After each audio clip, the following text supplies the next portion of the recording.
Hello friends, welcome to प्रत्यक्ष traders. आता आपण उद्याचं मार्केट बघण्यात येईल. जसं की आपण मागचे जे व्हिडिओ होते त्या व्हिडिओमध्ये आपण लेवल सांगितल्या होत्या आणि एक्झॅक्ट कशा लेवल्स आपल्या वर्क होतात ते बी तुम्ही बघितलेलं आहे. आणि आता एक लाईव्ह एक्झाम्पल मी तुम्हाला सांगत होतो. जसं की आपण ह्या लेवलवरून सांगितलं होतं की आपण कंटिशनली सेलमध्ये राहणार आणि एक्झॅक्टली त्याच लेवलवरून आपल्याला कंटिशनल सेल म्हणतात. आणि सेकंड जी लेवल होती जी ही लेवलची ब्रेक झाल्यानंतर आपण फूड साईजचा ट्रेड सांगितला होता. कंटिशनली मार्केट फूड साईडला गेलेलं आहे आणि इझिली आपल्याला इथं 100 ते 200 पॉईंटचा जे टार्गेट डन होताना बघितलं. जवळपास हे आपल्याला खूप भारी पॉईंट देऊन गेलेलं आहे मार्केट 2-3 दिवसामध्ये. जसं की आपण कॅल्क्युलेशन केलं तर आपल्याला जवळपास 1000 पॉईंटची मोमेंटम कॅच झालेली आहे जसे आपल्या लेवलवरून. आणि जर आजच्या दिवशी ट्रेडला बघितलं तर आजच्या ट्रेडला आपण जर बघितलं तर आपल्याला आजच्या दिवशी 400 पॉईंटची मोमेंटम आपल्याला भेटलेली आहे आज बी.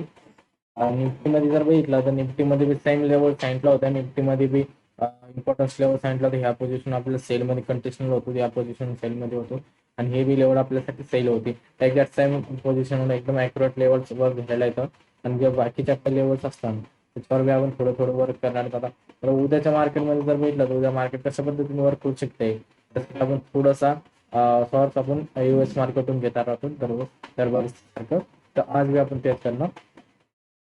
जसं आपल्याला बघायला भेटतंय की डावझन हे 70 पॉईंट प्लस आहे आणि नेक्स्ट हे 40 पॉईंट प्लस आहे. तर आपल्याला एक मार्केटची ओपनिंग पोझिशन समजून जाते की मार्केटला उद्या मार्केट एक साईडवेज मोमेंटम आपण त्याला म्हणतो. त्या पद्धतीने मार्केट होईल. जर मोमेंटम आली तरी एक सकाळची मोमेंटम असू शकते, नाहीतर 2च्या नंतर मोमेंटम येऊ शकते. मात्र आपल्याला मोमेंटम बघायला भेटणार नाही. आपण जर बघितलं तर मार्केटचे 2 लेवल सांगून देतो. जर मार्केट ह्या लेवलच्या वरती असलं, या लेवलच्या वरती असं कंटिन्युअली आपण बाय करणार. आणि जर मार्केट ह्याच लेवलचं जर खाली पुढे असलं तर आपण सेलमध्ये राहणार.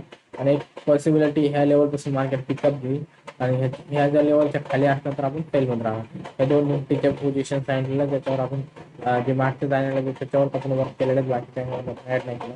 ह्याच्या इझिली आपण टार्गेट 50 ते 60 पॉईंटचं टार्गेट धरून शकतो. सॉरी. जर आपण बँक निफ्टीमध्ये बघितलं तर बँक निफ्टीमध्ये आपल्याला क्लिअर कट मोमेंटम बघायला भेटतील. बँक निफ्टी आपल्याला डाऊन साईड मोमेंटम आहे, पण एक पॉसिबिलिटी आहे की ह्याच पोझिशनवर मार्केट रिव्हर्सल पॅटर्न क्रिएट होऊ शकते. आपण एक ह्या पोझिशनवर आपल्याला कॉल साईड मोमेंटम बघायला भेटू शकते. जर मार्केट ह्याच लेवलचं जर खाली निघलं तर आपल्याला इझिली 100 ते 150 पॉईंट इझिली कॅच होऊ शकते डाऊन साईडला. हे एक पॉईंट आपल्याला लक्षात ठेवा. जर मार्केट ह्या लेवलच्या जवळती असलं तर आपण कंटिन्युअली अपसाईड मोमेंटम जे की आपण सेकंड लेवल सांगितले ह्याच लेवलला आपण पुढ साईडचा बघू शकतो.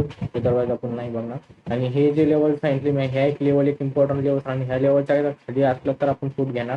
ह्या लेवलच्या वरती असलं तर कॉल घेणार. एवढं लक्षात टाळणार आपण नो ट्रेडमध्ये राहणार. ट्रेड भेटला तरी आपण ट्रेड नाही करणार, कारण की जे सपोर्ट आणि रजिस्टर असेल त्याच्यावरच आपण ट्रेड करणार. हे 2 लेवल खूप इम्पॉर्टंट सांगितलेले आहे. त्याच्यावर तुम्ही वर्क करा, एकदम प्रॉफिटमध्ये राहता. Thanks for watching. खूप छोटे छोटे